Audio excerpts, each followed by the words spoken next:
Salut la compagnie, c'est Jules Melon et aujourd'hui dans Impro Ciné Critique, alors que je tombe du lit, je vais poursuivre mon aventure dans le cinéma coréen en vous parlant du troisième volet de la fameuse trilogie de la vengeance de Park Chan-wook, après Sympathy for Mr. Vengeance dont j'ai parlé il y a quelques jours sur la chaîne, après l'extraordinaire Old Boy qui est probablement encore à ce jour mon film coréen préféré, dont il faudra que je vous cause un jour, je ne l'ai jamais fait en vidéo, et bien je vais m'attarder sur son Lady Vengeance, sorti en 2005, avec au casting Lee Young-hae dans le rôle de l'héroïne, extraordinaire vraiment, Choi Min-sik qui a joué dans Old Boy, et alors quelques caméos de stars locales, dont Song Kang-ho qui joue ici le rôle d'un assassin, mais il fait pas long feu, bon c'est plus pour le clin d'œil.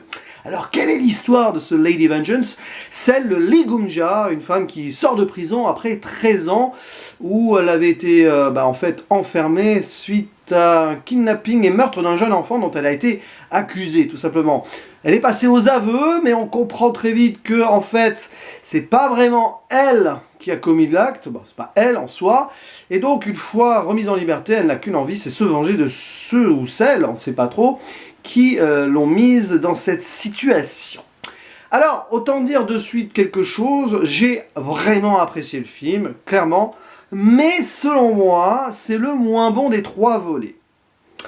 Par contre, c'est peut-être le plus abouti, du moins de ce que j'ai vu de Park Chan-wook et de ces trois films, sur le plan esthétique. La mise en scène est absolument extraordinaire, avec une certaine grâce, une certaine poésie, très onirique.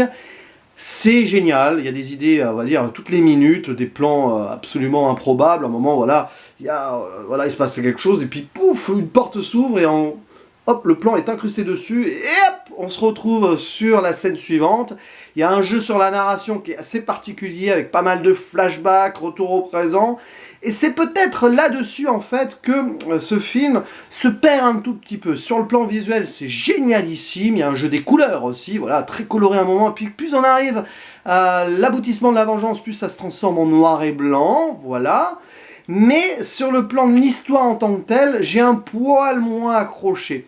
C'est un peu plus simpliste, on va dire, que les précédents. Il y a moins de rebondissements, quoiqu'à un moment on apprend quelque chose sur l'héroïne qui est assez, on va dire, déroutant, mais limite on l'apprend trop tôt. Après, ça prend une grande place dans l'intrigue, donc forcément, ça fait quelques apartés où elle quitte même la Corée, etc. Et justement, toutes ces, on va dire, tous ces tourments de narration, à un moment, fait que tu es moins dans l'histoire, selon moi. On a l'impression que Park Chan-wook a voulu complexifier les choses par rapport à la simplicité d'un scénario. Bon, bah oui, la vengeance, normalement, voilà, c'est... Voilà. Mais, à un moment, oui, quelque part, je me suis un petit peu égaré dans le fil des pensées du réalisateur.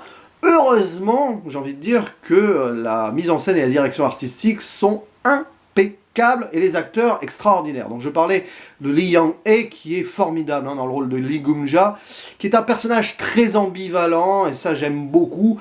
Oui, donc elle a été accusée, condamnée pour un meurtre qu'elle n'a visiblement pas commis, mais ça ne fait pas d'elle un personnage totalement angélique. Au contraire, d'ailleurs sa personnalité un petit peu double est développée dans les flashbacks de la prison où elle est considérée comme quelqu'un au grand cœur. À un moment elle donne un rein à une de ses co-détenues et tout, mais aussi une sorcière. Donc ce qui fait qu'une fois sortie de là et mise en liberté, les personnes qu'elle va retrouver, qu'elle a côtoyées en prison, ne vont rien lui refuser. Tout simplement parce qu'à la fois, elle a été super gentille, mais en plus elle a ce côté maléfique qui fait qu'elle fait peur aux autres. C'est Anjou démon. La religion est au centre du film, parfois un poil trop, ce qui explique aussi les développements oniriques et esthétiques des choses, peut-être. Il y a un jeu sur la pureté, sur le blanc, voilà. Et c'est un film qui joue sur la dualité, la dichotomie aussi, du coup pas que entre ange et démon, mais entre vengeance et pardon, parce que le personnage principal est là à vouloir vraiment finaliser quelque chose, parce que quelqu'un ou plusieurs personnes lui ont gâché sa vie, mais aussi elle se rend compte des fautes qu'elle a commises, clairement, donc elle est entre les deux. C'est très intéressant, mais justement ça aurait peut-être été plus subtil dans une certaine simplicité, paradoxalement, mais on ne peut que saluer la richesse d'un métrage qui nous en met plein les yeux. Je pense qu'il a voulu ici, Park Chan-wook, nous faire totalement l'opposé d'un premier métrage qui était glacial et froid. Lui-même s'était presque ennuyé en faisant ce film, enfin, entre guillemets, mais bon, il est allé au bout de son idée. Là, il va de l'autre côté du jusque-boutisme, clairement, c'est intéressant parce que les deux films fonctionnent en miroir avec le Old Boy au milieu qui fait figure de chef-d'œuvre, voilà, qui peut mélanger un peu les deux. Il y avait de l'onirisme aussi dans Old Boy et tout, de la violence, mais aussi des moments de réflexion. Et là, limite, voilà, sur ce Lady Vengeance, je trouve ça un poil too much, mais ça fonctionne, clairement, on ne peut pas dire le contraire. Outre le scénario et la narration qui propose ce qu'elle propose, je ne vais pas révéler les pans de l'intrigue, il y a beaucoup de personnages aussi, mais sur le plan visuel, c'est génial, tout simplement. Après, voilà, on peut regretter, entre guillemets, aussi qu'il y ait trop de personnages secondaires qui sont vite abordés, pas forcément développés. C'est utile dans le plan de la vengeresse, donc Ligunja. Il y a par exemple son love interest qui est là, qui est peut-être une sorte de représentation réincarnée indirectement dans son esprit de l'enfant qu'elle a tué plus tôt, parce qu'il a à peu près le même âge en fait, 13 ans après. Donc voilà, c'est une question pour elle de se racheter d'une manière ou d'une autre.